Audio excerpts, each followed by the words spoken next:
welcome back to my channel. Hope you all are fine.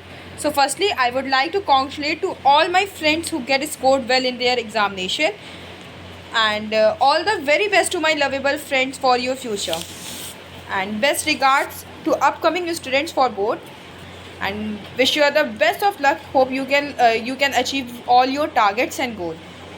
So let's move on to our video. So today we are going to start a very new topic of class 11th and 12th ISC. The poem is Crossing the Bar, which is written by the Lord Alfred Tennyson. Alfred Tennyson, first Baron Tennyson, FRS, was an English poet. Alfred Tennyson, his first name was Baron Tennyson, and he was born in he was an English poet, and he was born in 6 August 1809. ठीक है.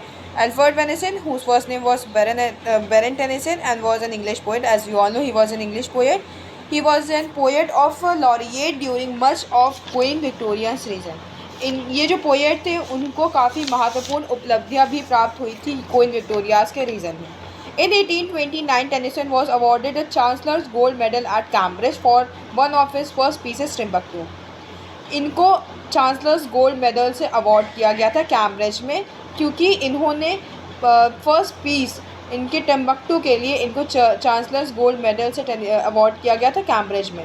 ही published his first solo collection of poems. इन्होंने अपनी solo collection of poems भी publish की थी 1830 में, जिसे chiefly लायरिकल form में लिखा गया था. चाहे लायरिकल फॉर्म इन द सेंस वो पोएम्स जिन्हें गा के सुनाया जा सके. He was born in 6 August 1809 at Sormese, United Kingdom, and died in 6 October 1892, Lorgisel, United Kingdom. His movies was The Beggar Maid, The Charge of the Light Brigade, Lady Clare, and more. Tennyson wrote Crossing the Bar in 1889. Tennyson ने crossing the bar 1889 में लिखा था. ये माना जाता है कि उन्होंने ये पोएम अपने मरने से 3 साल पहले लिखी थी.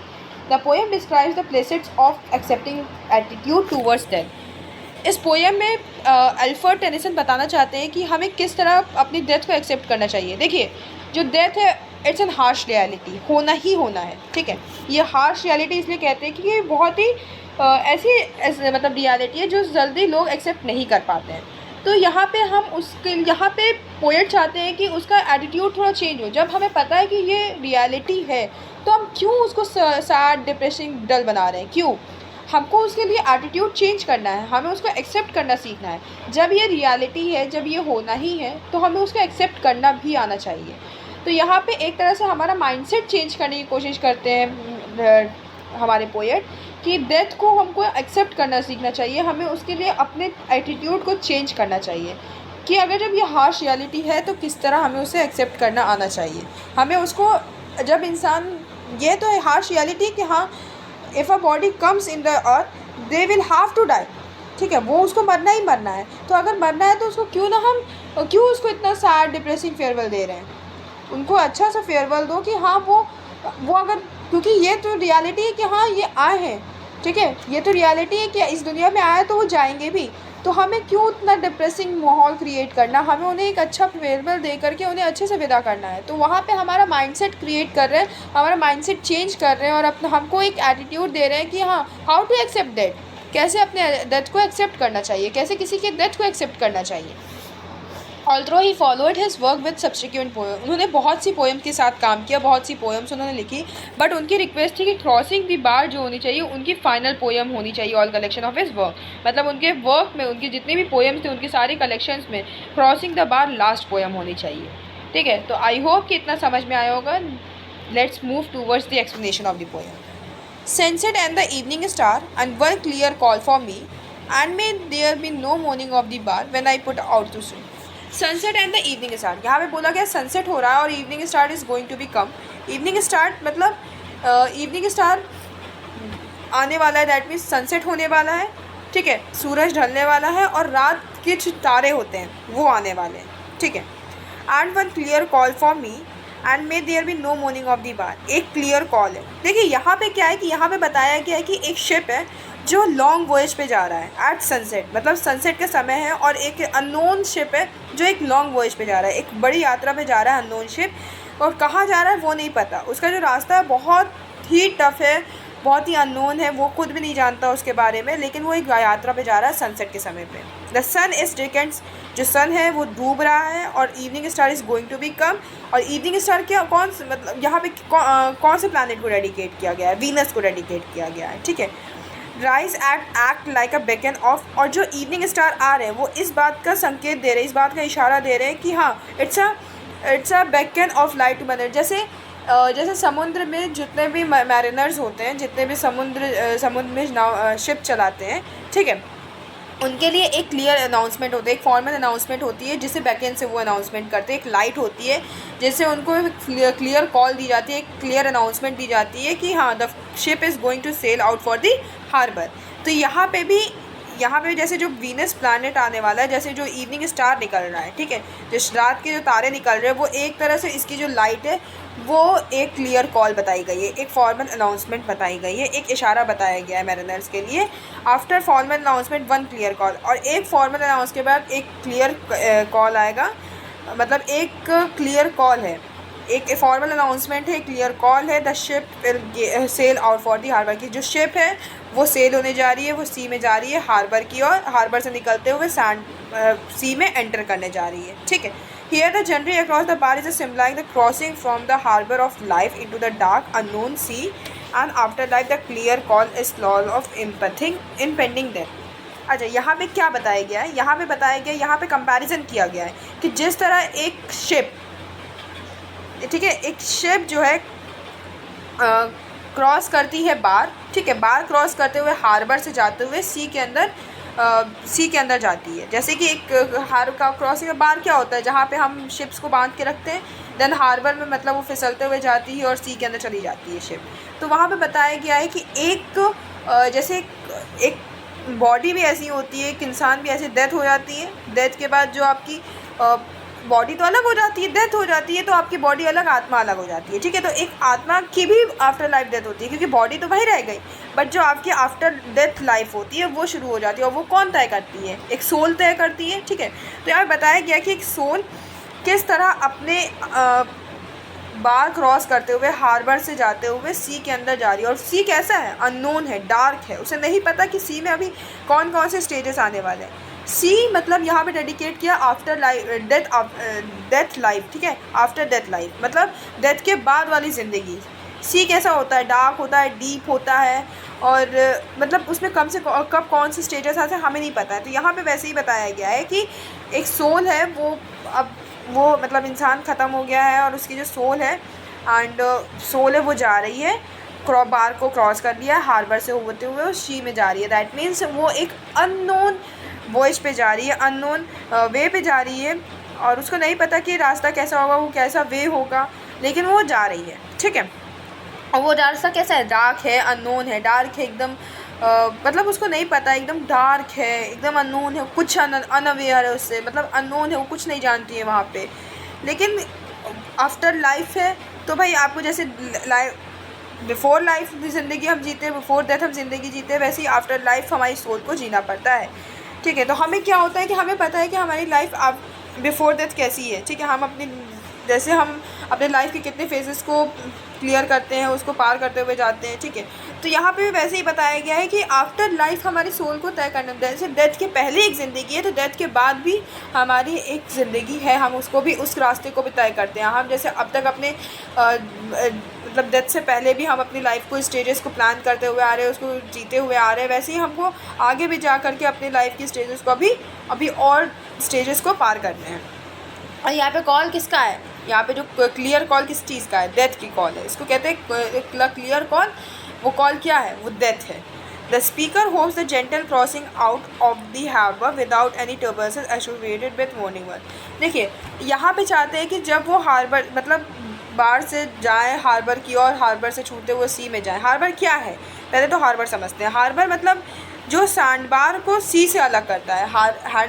मतलब हार्बर क्या होता है? जो सैंड बार को जहाँ पे से बंधी रहती है शिप्स और उसमें सी में जाती है, तो हार्बर क्या इन दोनों को सेपरेट करता है। तो वैसे ही जो हमारी हार्बर यहाँ पे किस लिए यूज़ हुआ है कि एक बॉडी सोल से अलग हो रही है, ठीक है, सोल और बॉडी अलग अलग हो रही है, तो हार्बर यहाँ पे वो है। तो यहाँ पे बोल रहे हैं कि जब हमारी बॉडी सोल से अलग हो तो वहाँ पे एकदम जेंटल हो, विदाउट एनी ट्रबल्स, कोई भी प्रॉब्लमेटिक कंडीशन नहीं क्रिएट करनी है, एकदम शांति से। जब एक सोल एक बॉडी से अलग हो रही हो तो शांति से वो अपने रास्ते को तय करे और उसको शांति से जाने दिया जाना चाहिए, ठीक है। वो अपने सी में जा रही है तो वहाँ पे कोई मॉर्निंग ऑफ बार नहीं होनी चाहिए, दैट मीन्स कोई भी ट्रबल्स नहीं होनी चाहिए, कोई भी प्रॉब्लमेटिक कंडीशन नहीं अराइज करनी चाहिए। एकदम शांति से, एकदम विनम्रता से उसको फेयरवेल देना चाहिए। And when I put out to the sea, जब वो सी की ओर जा रही हो, दैट मीन्स वो अननोन वे में जा रही हो, एक नया सफ़र तय करने जा रही है। But such a tide as moving seeps asleep to full for sound and foam. When that I drew out from the boundless deep turns again home. ठीक है, देखिए यहाँ पे बता रहे हैं कि पोएट कहते हैं कि यहाँ पे स्पीकर चाहता है कि जब डेथ हो, ठीक है, जब एक सोल एक नया सफ़र शुरू करने जा रही हो, तो जो टाइड हो वो एकदम साउंड एंड फॉर्म होनी चाहिए, ठीक है। मतलब एकदम शांत होनी चाहिए, एकदम अस्लीप्स होनी चाहिए, सीम्स अस्लीप्स मतलब एकदम शांत होनी चाहिए कि जब वो हार्बर से सी में एंटर कर रही हो, ठीक है। जब वो क्रॉस कर रही हो बाहर को और हार्बर से जाते हुए सी में एंटर कर रही हो, तो एकदम शांत होना चाहिए, कोई भी एकदम पीसफुल। वो चाहते हैं कि एकदम पीसफुली मैं डेथ के स्टेज को पार करूँ और आफ्टर डेथ की स्टार्टिंग करूँ, ठीक है। आफ्टर डेथ लाइफ हम स्टार्टिंग करें, दैट मीन्स वो चाहते हैं कि एकदम पीसफुल और स्मूथ डेथ हो उनकी। मतलब कोई भी शोर शराबा, जैसे लोग रोने लगते हैं, डिप्रेसिंग हो जाते हैं। देखिए, रोना और डिप्रेसिंग होना ये तो जाहिर सी बात है होता है, ठीक है, ये रियलिटी ही होता है। बट अगर कोई जा रहा है तो उसे एक अच्छा फेयरवेल भी देना चाहिए, जैसा कि उन्होंने अगर पोएट के अकॉर्डिंग देना चाहिए, देखा जाए तो कि एक शांत और काम उनको फेयरवेल देना चाहिए कि उनके आगे के लाइफ में, आगे जो आफ्टर डेथ लाइफ जो वो जीने जा रहे हैं, जो कि वो जानते भी नहीं कि कैसी जगह है, बहुत डार्क है, जो अनअवेयर है, तो वो चाहते हैं कि एकदम पीसफुली मेरी डेथ हो, कि मैं आगे जा कर के अपने उस सफ़र को भी बहुत अच्छे से, बहुत पीसफुली तय करूँ। The speaker then refers the tide as one which drew out boundless deep turns again home, ठीक है। अब यहाँ पे बोला गया है बाउंडलेस डीप, मतलब देखिए डेथ से पहले जो लाइफ जीते हैं हम, उसमें काफ़ी रिस्ट्रिक्शन होती है, क्योंकि हम इस वर्ल्ड में रह रहे हैं, तो यहाँ पे काफ़ी लॉ हैं, रेगुलेशंस हैं, रूल्स हैं जिसे हम फॉलो करते हैं। तो एक तरह से हमारे ऊपर लिमिटेशंस होती हैं, कई लेकिन आफ्टर डेथ हमारे पास कोई लिमिटेशंस नहीं होते, कोई रूल्स नहीं होते, कोई रेगुलेशंस नहीं होते फॉलो करने को। तो यहाँ पे बोल रहे कि ऑल बाउंडलेस डीप, मतलब यहाँ पे सारे रूल्स और रेगुलेशंस क्या होते हैं कि एक तरह से एंड हो जाते हैं। आफ्टर डेथ सब रूल्स, रेगुलेशन, सब लिमिटेशंस स्टॉप हो जाते हैं, ठीक है, यहाँ पे सब ख़त्म हो जाते हैं, एंड हो जाते हैं सब, और टर्न्स अगेन हो। और यहाँ पे टर्न्स अगेन होम क्यों बोला गया है? टर्न्स अगेन हो, हम गॉड के पास जा रहे हैं, ठीक है, हम आए भी तो गॉड से ही थे, गॉड के पास से ही थे। मतलब अगर हम गॉड के पास जा रहे हैं तो हम आए भी तो गॉड ही के पास से थे। हाँ, ये बात है कि इस धरती पर रह के हम भगवान का घर भूल चुके हैं, हम अपना घर, लेकिन हमारा असली घर तो वही है ना, क्योंकि हम वहीं से तो आए हैं, तो हम जा भी तो वापस वहीं रहे हैं, ठीक है। यहाँ पे ये बोला गया है कि हम भगवान के पास ही से आए हैं और भगवान के गॉड के पास ही वापस जा रहे हैं। तो हमारा घर से ही, हम जिस घर से हम आए थे उसी घर में जा रहे हैं, हम अपने ही घर वापस जा रहे हैं। Third para, twilight and evening bell and after the dark and may there be no sadness or fear when I embark, ठीक है। तो यहाँ पे बोला गया है कि in this stanza unlike the first stanza where the speaker hears a clear call of evening bell at twilight, after twilight there is nothing but the dark, ठीक है। यहाँ पे twilight and evening bell, twilight मतलब क्या होती है, मतलब जिसे रात कहते हैं एकदम, ठीक है, एकदम रात होने लग जाती है, और इवनिंग बेल जो कि क्लियर कॉल से डेडिकेट किया गया था, ठीक है। तो आफ्टर ट्वेटलाइट, लेकिन अगर ट्वेटलाइट के बाद देखा जाए तो क्या हो जाता है, अंधेरा हो जाता है, रात हो जाती है, अंधेरा हो जाता है। और here the evening bell is subjective for death bell, जैसे, और यहाँ पे जो इवनिंग बेल है वो किस चीज़ की बेल है, वो डेथ बेल है कि हाँ अब आपकी डेथ हो चुकी है, और मतलब एक अब हमारी जो बॉडी है सोल से अलग हो चुकी है, और हमारी जो सोल है वो डार्कनेस भरी रास्ते को तय करने जा रही है, ठीक है, अननोन रास्ते को तय करने जा रही है। Traditional ringing of bell signals that person has died, यहाँ पे बताया गया कि अगर मतलब यहाँ पे जो बेल रिंग करी है, दैट मीन्स जो पर्सन है वो डाई हो चुका है, that means he was die. तो यहाँ पे बोला गया है कि twilight and evening and after the dark, मतलब इवनिंग बेल बज चुकी है, रात हो चुकी है, डार्क हो चुका है, और मेरी मतलब यहाँ पे ट्विटलाइट मतलब अंधेरा हो चुका है, डार्क हो चुका है पूरा, और इवनिंग बेल मतलब मेरी डेथ हो चुकी है। अब मेरी जो बॉडी है और सोल है वो दोनों अलग हो चुके हैं। And may there be no sadness of farewell, और मैं चाहता हूँ कि कोई भी सैडनेस ना हो। सेंसी के सैड मतलब उनका एंड होने वाला है और उनकी एंड हो गई है, और वो चाहते हैं कि कोई भी यहाँ पे सैडनेस ना हो, ठीक है। वो एक चेयरफुल डिपार्चर चाहते हैं, एक जॉयफुल डिपार्चर चाहते हैं। मतलब वो चाहते हैं कि मुझे फेयरवेल लोग सैडनेस से ना करें, नो सैडनेस ऑफ फेयरवेल, कोई भी फेयरवेल की सैडनेस नहीं हो चाहिए, ओनली चेयरफुल डिपार्चर होना चाहिए। चेयरफुली लोग मुझे यहाँ से विदा करें। ही इम्बार्क्स फॉर अ न्यू ईयर, क्योंकि वो एक नई जर्नी शुरू करने जा रहे हैं, वो एक नई जर्नी पे जा रहे हैं, ऐसी जर्नी पे जा रहे हैं जो उनको अनअवेयर है, जो डार्क है, उनको खुद भी नहीं पता कि वो कैसा तय करने जा रहे हैं, कैसी जर्नी उनकी होगी, ठीक है। तो वो चाहते हैं कि एक चेयरफुल डिपार्चर होना चाहिए। एंड देन फॉर दो from out of born time and place, ठीक है। In the final stanza, for though from out are born of time and place, the flood may bear me far. I hope to see my pilot face to face when I have crossed the bar. Last stanza बोल रहा है, in the final stanza the speaker points out the significance of his journey, ठीक है। मतलब अब वो signify करते हैं, वो बताते हैं कि उनकी जर्नी आखिर है किस बारे में और उनकी जर्नी होने कैसी वाली है, ठीक है। तो वो अपने जर्नी को एश्योर करते हैं। He is confident that after crossing the bar, that he separates the harbor and the sea, this journey would lead him far beyond the limits of time and place, where he would be able to see the pilot face to face. देखिए यहाँ पे बोलते हैं, poet बोलते हैं कि वो पहले तो अपने पॉइंट आउट करते हैं, अपनी जर्नी के बारे में बताते हैं कि उनकी जर्नी होने कैसे, उन्होंने क्या अज्यूम किया अपनी जर्नी को लेके, ठीक है। क्योंकि आफ्टर डेथ कोई बताने तो आया नहीं है डेथ के बाद कि हमारी जर्नी कैसी होगी, ये तो बताने कोई आया नहीं है। हम बस उसको इमेजिन कर सकते हैं, हम सोच सकते हैं कि हाँ वो कैसी होगी। तो पोएट भी ऐसी अज्यूम करके चल रहे हैं अपनी जर्नी को कि वो आफ्टर डेथ क्या उनकी जर्नी होगी, कैसे वो तय करेंगे इसको। तो उन्होंने बताया है कि जैसे अगर वो इस बात को लेके कॉन्फिडेंट है कि जब बार क्रॉस कर जाएगी शिप, मतलब शिप में जब क्रॉस कर जाएगी बार, हार्बर से सेपरेट करते हुए सी में जब चली जाएगी मेरी शिप, दैट मीन्स जब एक बॉडी सोल से अलग हो जाएगी, this journey would lead him far from the limits of time.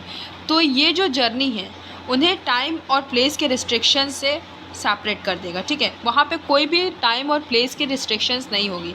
जैसे डेथ से पहले टाइम और प्लेस की रिस्ट्रिक्शंस होती हैं, हमें टाइम ही फॉलो करने पड़ते हैं, हम किस प्ले में हैं, मतलब किस प्लेस में हैं, उस प्लेस की रिस्ट्रिक्शंस को, उस रूल्स और रेगुलेशंस को फॉलो करना पड़ता है, ठीक है।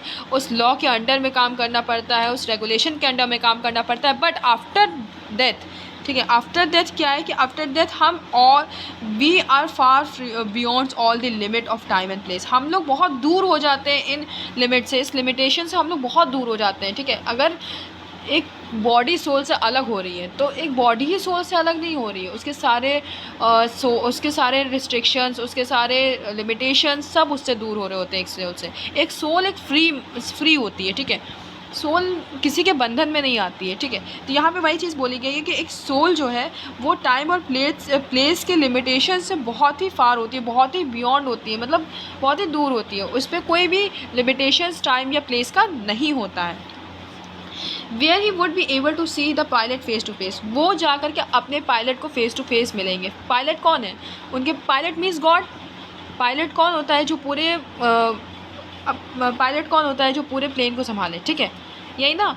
तो सेम वैसे ही कि जो गॉड है उन्होंने पूरे वर्ल्ड को संभाल रखा है। तो वो बोलते हैं कि अब मैं टाइम और प्लेस के लिमिटेशन से दूर आ चुका हूँ, ठीक है, और मैं अब अपने पायलट को फेस टू फेस देखूंगा। दैट मीन्स मैं अपने गॉड को फेस टू फेस देखूंगा।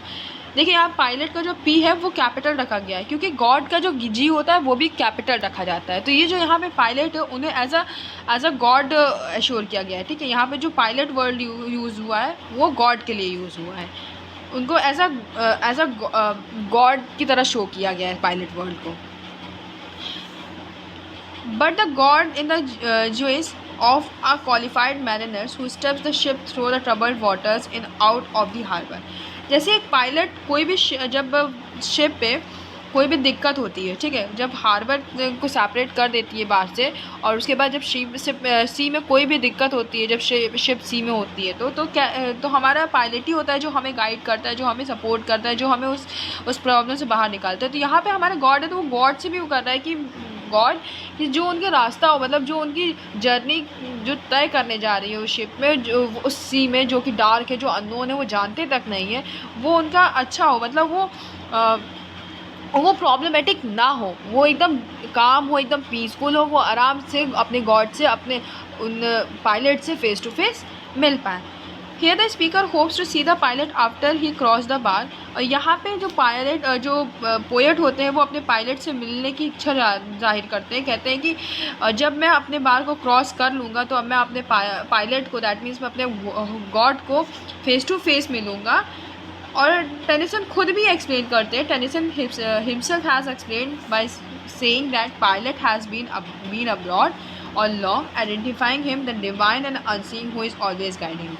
और यहाँ पे टेनिसन खुद भी ये चीज़ बोलते हैं कि पायलट बहुत दूर है अभी मुझसे, ठीक है, जब मैं अभी तो मेरे से बहुत दूर है भगवान, क्योंकि मैं अभी मैं लाइव में हूँ, मतलब मैं जी रहा हूँ अभी ज़िंदगी अपनी, तो अभी तो मुझसे बहुत दूर है। और लेकिन उनकी जो पावर्स है वो एकदम डिवाइन है, हेवनली। डिवाइन वर्ड किस लिए यूज़ होता है? डिवाइन मीन्स एक हेवन पावर को डेडिकेट करने के लिए होता है। तो बोलता है जो कि एकदम डिवाइन है, अनसीन है, no one can compare God, compare को कोई कर ही नहीं सकता गॉड का तो अनकम्पेरिजेबल है ना।